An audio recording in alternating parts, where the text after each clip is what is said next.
silencio, Dios en todo tiempo.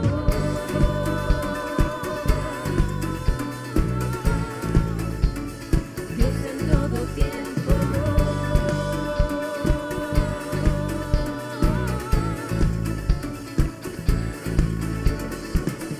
Necesito más que a nada, Señor. Entre tus brazos yo he encontrado mi hogar. Si en mi camino llego a tropezar, tú eres fiel y sé que todo cumplirás. Ahora sé que tú cuidas de mí, porque yo sé que caminas junto a mí. Ahora sé que tú cuidas de mí, porque yo sé que caminas junto a mí. En las victorias, en las derrotas, en lo más alto, en lo más bajo, cuando reímos, cuando lloramos, en el silencio, Dios en todo tiempo. En las victorias, en las derrotas, en lo más alto, en lo más bajo, cuando reímos, cuando lloramos, en el silencio, Dios en todo tiempo.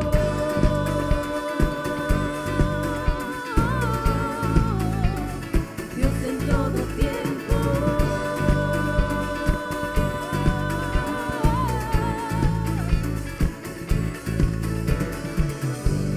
Tú salvaste a este pecador, hoy y para siempre te seguiré. Tu poder y gracia siempre me levantan. A donde tú me guíes, yo te seguiré. En la cruz salvaste a este pecador, hoy y para siempre te seguiré. Tu poder y gracia siempre me levantan. A donde tú me guíes, yo te seguiré.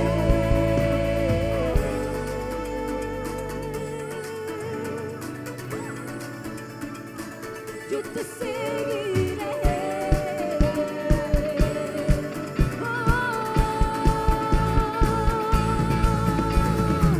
En las victorias, en las derrotas, en lo más alto, en lo más bajo, cuando reímos, cuando lloramos, en el silencio, Dios en todo tiempo. En las victorias, en las derrotas, en lo más alto, en lo más bajo, cuando reímos, cuando lloramos, en el silencio, Dios en todo tiempo.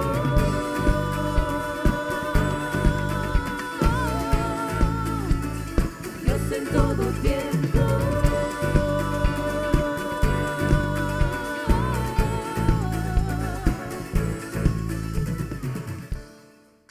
Sin una vida basada en principios, no hay cambios. Y sin cambios, no hay progreso.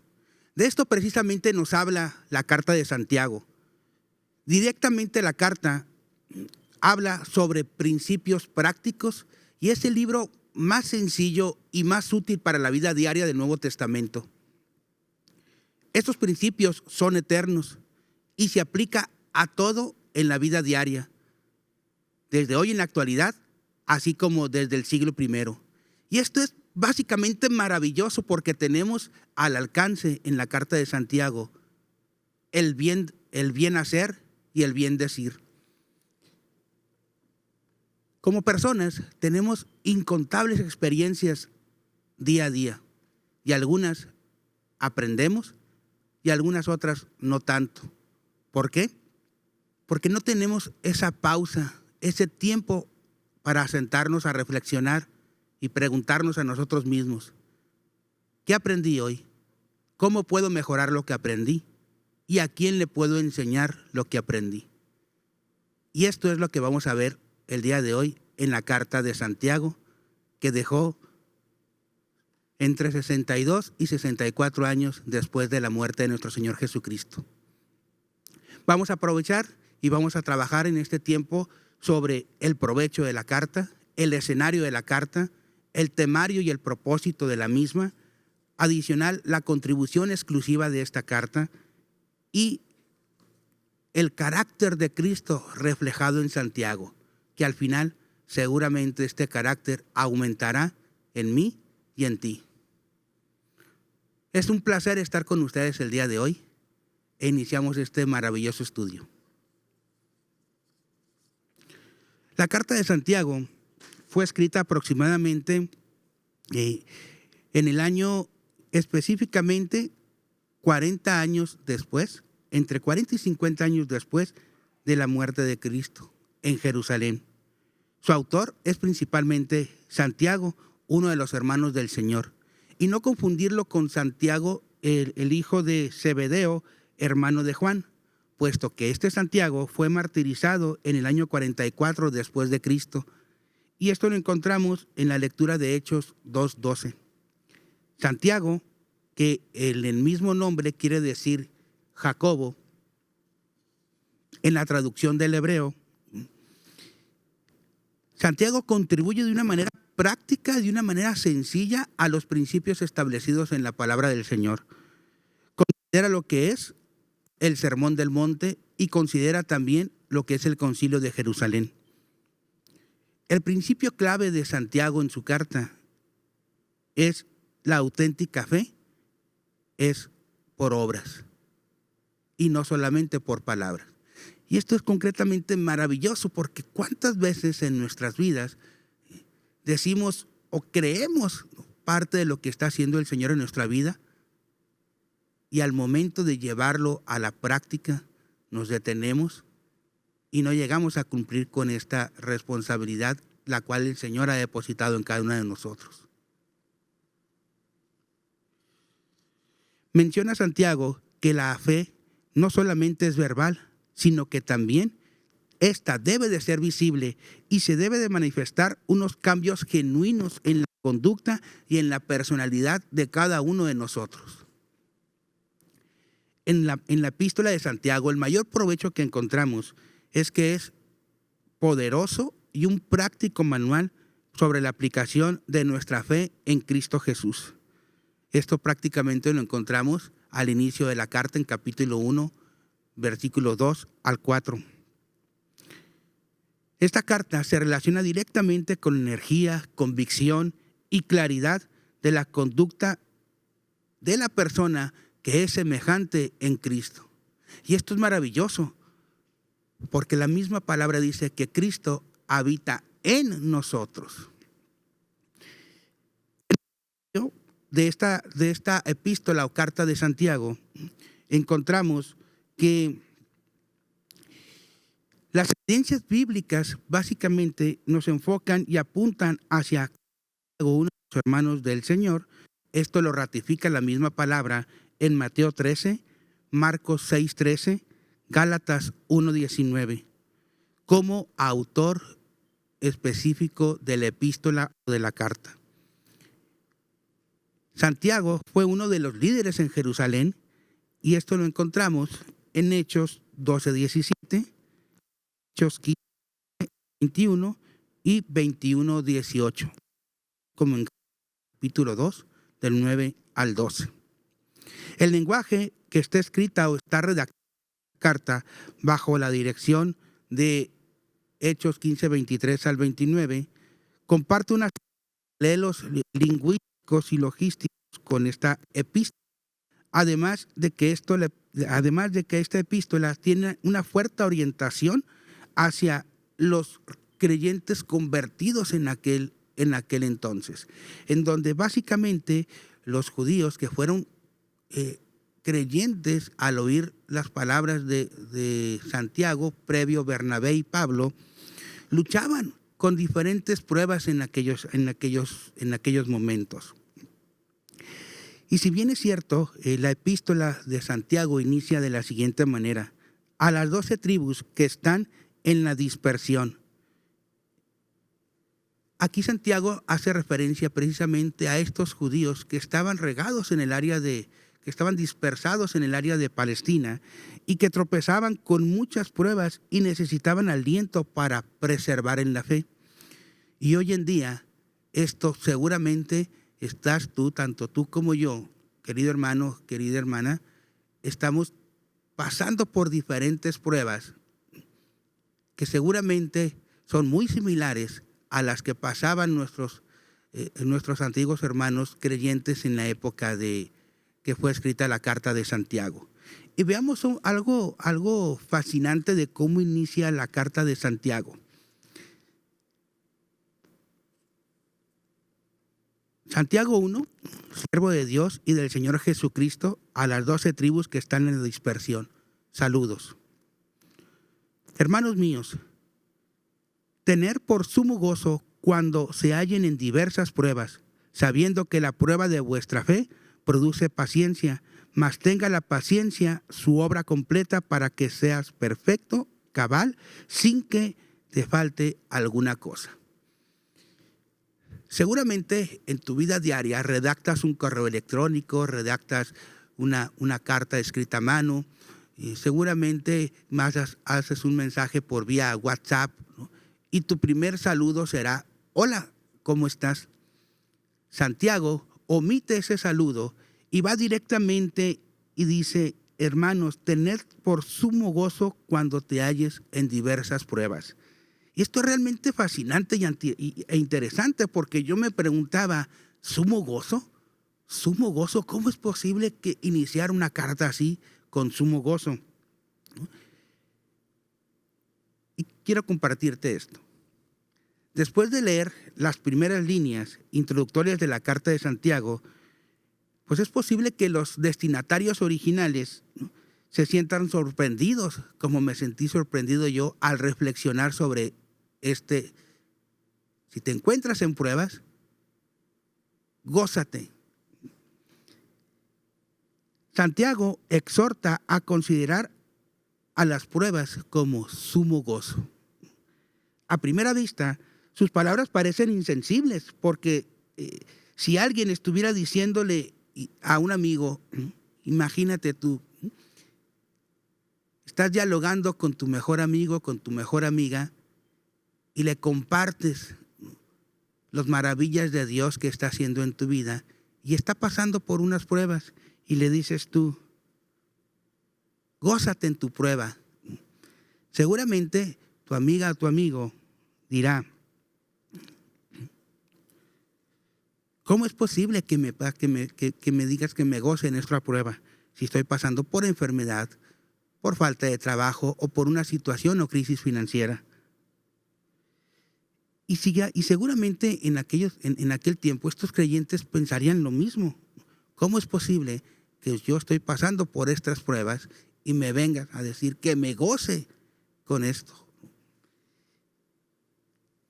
Y principalmente en esta lectura no encontramos, o no queremos decir, o la carta no quiere decir que Santiago exhorta a los creyentes, o te exhorta a ti y me exhorta a mí, a que nos gocemos por prueba tras prueba y que podamos vivir de una manera tranquila. No, al contrario. Sin embargo, Santiago nos menciona que este plan está constituido por Dios para crecer en carácter en la forma de Jesucristo, como lo dice el siguiente escrito. Dios va a lograr en tu vida espiritual un crecimiento por medio de esas pruebas. Como por ejemplo, cuando sucede como con un levantamiento de pesas.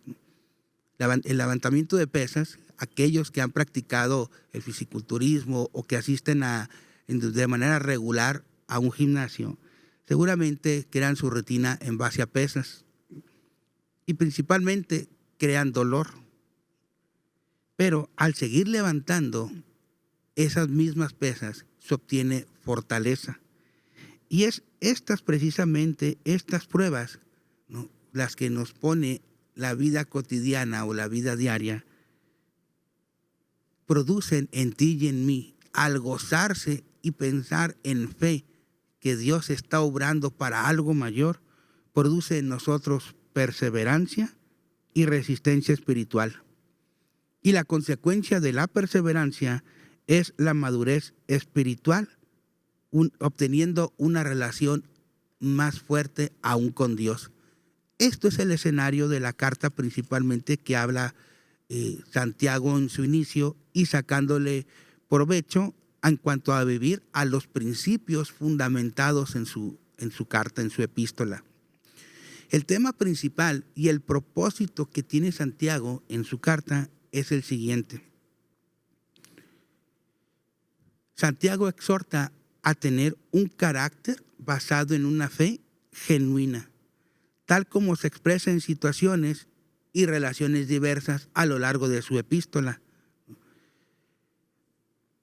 Santiago escribe esta carta para exhortar a estos creyentes, para exhortarte a mí y a ti a obedecer la verdad y aplicar una fe viva en Cristo hacia nuestras actitudes y hacia nuestras acciones.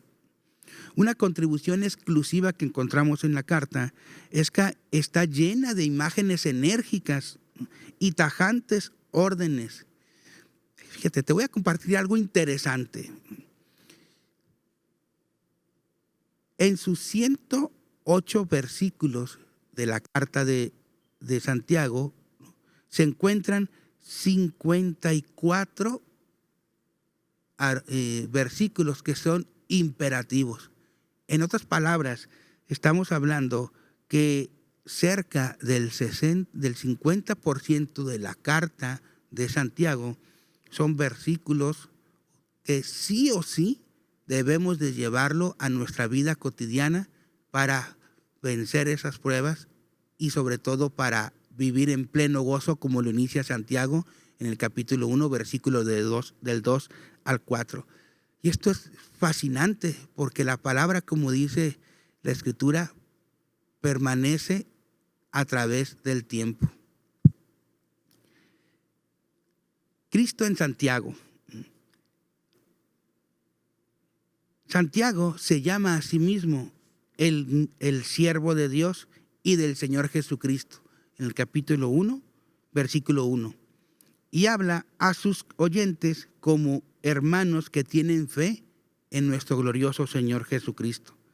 Aunque diga menos que los demás escritores del Nuevo Testamento acerca de la persona y la obra de Cristo, sus palabras están saturadas con alusiones a las enseñanzas de Jesús. Y esto es completamente maravilloso, porque es la carta que mayor tiene enseñanzas de Jesucristo. Incluye 15 menciones indirectas del famoso Sermón del Monte. En el versículo o capítulo 5, versículos 7 al 19, Santiago predice la venida de Jesucristo como juez. Adicional, encontramos también en Santiago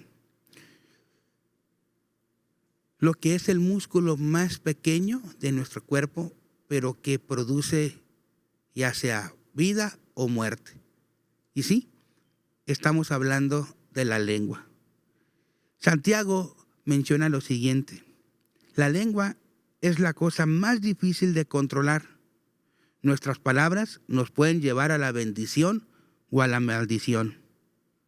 Capítulo 3, versículos del 1 al 12. Santiago distingue dos clases de sabiduría, la celestial y la terrenal. Nos exhorta a alejarnos de la envidia y de la ambición egoísta para acercarnos más al amor, a la misericordia y a la paz. Capítulo 3, versículos del 13 al 18. El egoísmo y el materialismo provocan contiendas, desunión y orgullo. Santiago nos aconseja que nos humillemos y nos sometamos a Dios en lugar de envidiar y difamar a los demás. Capítulo 4, versículos del 1 al 12. Algo interesante para los hombres de negocios de nuestra amada comunidad de nuestra querida ciudad de Tijuana, de nuestro hermoso país y del mundo entero, que hayan decidido creer que Cristo es el Señor. Dice, los que se dedican a los negocios deben someterse sus planes a la voluntad de Dios y evitar la arrogancia de la autonomía. Santiago 4, versículos del 13 al 17. Los que confíen en sus riquezas y opriman a los demás tendrán que dar cuentas algún día. Santiago 5, versículos del 1 al 6. Afirma Santiago que aquellos que están sufriendo y que son oprimidos deben fijar su esperanza en la venida del Señor que ha sido prometida. Santiago 5, versículos del 7 al 12. Adicional, termina esta inmejorable contribución instruyendo sobre la santidad y la restauración que se puede lograr por medio de las oraciones ofrecidas con fe. Santiago 5, del 13 al 20. También nos llama Santiago en el capítulo 1, versículo 19 al 22, a ser hacedores de la palabra. Que todo principio, veíamos ahí, todo imperativo, esos 54 versículos que habla que son imperativos, aplicarnos a nuestra vida. En otras palabras, lo que yo leo en Santiago es lo que yo hago. Y eso mide no solamente mi fe, sino que también puede medir mi gozo. ¿Y cómo puedo medir mi fe? Bueno, lo que creo es lo que hago. Y esto puede provocar una disrupción completa en aquel lugar en donde nuestras plantas de los pies nos pongan. Adicional, encontramos también amonestación contra la parcialidad. Recordarán ustedes que existe también en Apocalipsis un versículo donde nos menciona que el Señor no nos quiere frío ni tibios. Y no es ajeno a nuestro entender que en el capítulo número 2 nos habla acerca de la amonestación contra la parcialidad, contra la pasividad. En otras palabras, en el capítulo 2 encontramos, si tú tienes fe y no tienes obras, muéstrame primero tu fe sin tus obras, y yo te mostraré mi fe por mis obras. Y esta es la clave del principio de vida, de una vida en fe. ¿Cómo puedo medir mis obras? Veíamos hace un momento. Las obras están a la altura de mi fe y mi fe está a la altura de mis obras. Hablábamos acerca también de las diferentes amonestaciones. Hablando de sabiduría, nos mencionaba, en un principio les mencionaba sobre Santiago, su escenario, mencionaba sabiduría terrenal y sabiduría celestial. ¿Y cómo obtengo yo esta sabiduría que viene de lo alto? Quien es más sabio y entendido entre vosotros, muestre por la buena conducta sus obras en sabia mansedumbre. Y si tú y yo queremos tener sabiduría, pidámosle a Dios. Ese es el primer principio adicional que nos lleva como primer principio en el primer capítulo. Posteriormente viene lo que es la fe y segundo viene lo que es la lengua. No puedo yo, según el libro de Santiago, no puedo yo hablar, no puedo yo demostrar acciones si no tengo fe. Y no puedo yo demostrar o no podemos demostrar que no tenemos fe o tenemos fe sin ser sabios. Esta es la famosa triada que nos describe Santiago en su carta: sabiduría, fe y acción. Adicional, como cuarto punto, encontramos en la carta de Santiago, nos instruye a la paciencia y a la oración, esperando que aquello que creemos seguramente va a suceder, no conforme a nuestra voluntad, sino a la voluntad de nuestro Dios, que es buena, agradable y perfecta.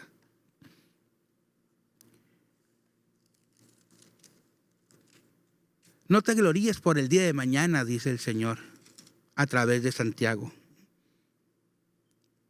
Ve paso a paso construyendo una vida digna en fe, venciendo a través con el gozo todas y cada una de las pruebas que la vida cotidiana te demanda.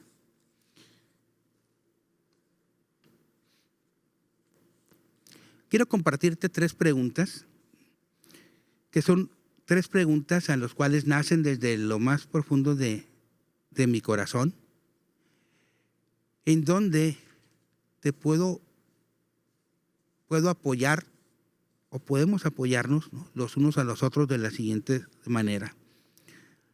Al hacer una pregunta de exploración, nos ayuda a interiorizar en nuestros pensamientos y en nuestros sentimientos. Esta pregunta de exploración sería la siguiente: ¿cuál es tu mayor desafío en tu vida hasta este momento? Pregúntate, reflexiona y toma tu tiempo para responder esta pregunta. Pregunta de exploración. Segunda pregunta. Pregunta de historia. Esta pregunta nos permite valorar el proceso que vamos en cuestiones de fe y viviendo las diferentes pruebas que seguramente tenemos en nuestra vida cotidiana, en nuestra vida diaria. ¿Qué acciones has tomado hasta el momento para enfrentar ese desafío? Interesante. Aquí tenemos la primera pregunta: ¿cuál es tu mayor desafío en tu vida hasta este momento? Ya lo tenemos en este concepto, ¿no? ¿Cuál es el mayor desafío? Entendiendo que un desafío es algo que se presenta súbitamente y que no tiene solución por parte de nosotros. En esto se hace llamar las pruebas. Pregunta de historia: ¿qué acciones has tomado hasta el momento para enfrentar ese desafío? Pidiéndole consejo al amigo, pidiéndole consejo a los líderes o pidiéndole directamente el consejo a la palabra del Señor que está en Santiago. Pregunta número 3 es una pregunta de aprendizaje. Permite la reflexión de la vivencia de ese principio de vida. Si pudieras hacerlo todo de nuevo, ¿qué harías diferente? Queridos hermanos, queridas hermanas, esto es lo que nos enseña la carta de Santiago. Una carta útil, una carta práctica para la vida cotidiana, en la cual podemos obtener estas 3 preguntas. Pregunta de exploración, pregunta de historia y pregunta de aprendizaje. ¿Para qué? Para que el carácter de Cristo crezca y se fortalezca tanto en ti como en mí. Que Dios los bendiga.